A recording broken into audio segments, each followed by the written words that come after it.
It's funny because Westerns always look like it's really warm. No, it's sunny, but it's brick. Yes. For me, none at all. Unlike Regina, I am actually a fan of Westerns.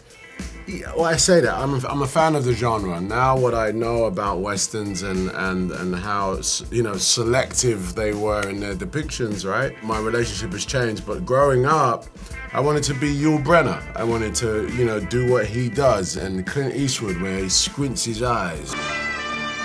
I wanted to play, but I never saw any black cowboys in any of the movies. Maybe one. Actually, one. But they weren't. They weren't the guy. Yeah, they weren't the guy. You know, it wasn't about them. It was just an offside character. So yeah, for me, there was definitely aspirations to be in a Western one day. I had never sat and started one from beginning to end in my childhood, but they were always on TV. But once the role and the world became a thing and I was to do it, I began to really jump into the filmography of the canon. My very first film was a Western. Hostel was directed by Scott Cooper, so this was essentially my second rodeo in this world, and the stakes were a little bit higher. Man, old devil, this gonna be Buck's last day amongst the living. There's something to be said about being in dirt for long periods of time. That Yep. After having the experience as an actor, you know, there'd be moments where that wind would kick up and that dirt would blow, God, and you yes. would just stop. Yeah. And you can't help but wonder, how was the West won? It's funny because Westerns always look like it's really warm.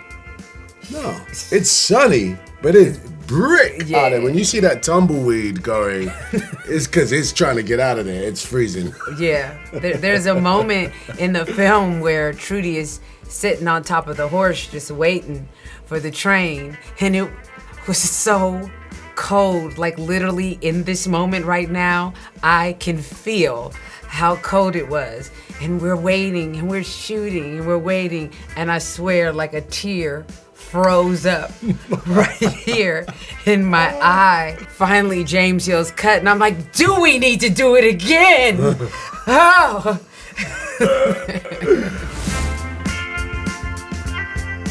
Nothing.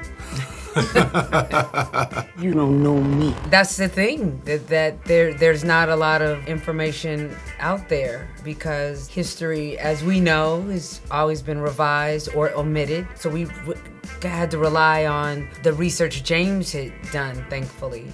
And even still, there's not a lot there. I found out there was an autobiography in print, and I got that, and I read that, and it's a very, very short autobiography, so you could just read it like a script. You just go through it. I can compare that to what's in the script. As you know, these people were real, but these are not, you know, real events. I learned two things that were striking to me. One was that he, at the height of his reign, Rufus Buck was probably around 20 to 21 years old. That's at the height. And there's this incredible picture of Rufus Buck gang. And they're like these like one was 15 and Rufus is probably the oldest. And they're these kids. They're kids. That was really striking to me. And the other thing I found interesting is that Rufus Buck is biracial. He is part African-American and part Native American. Yeah, it was interesting. There is a book about essentially black cowboys of the West. A lot of the characters in the film are in that, and you can read about Rufus Buck, and you can read about Cuffy and Trudy Smith, and Bass Reeves is probably the most notorious of the members of the actual story.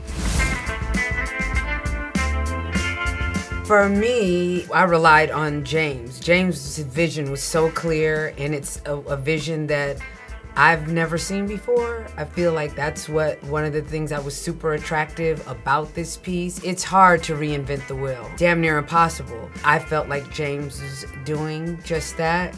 But outside of that, it was really building the backstory. And it's something that I do with any character that I'm playing.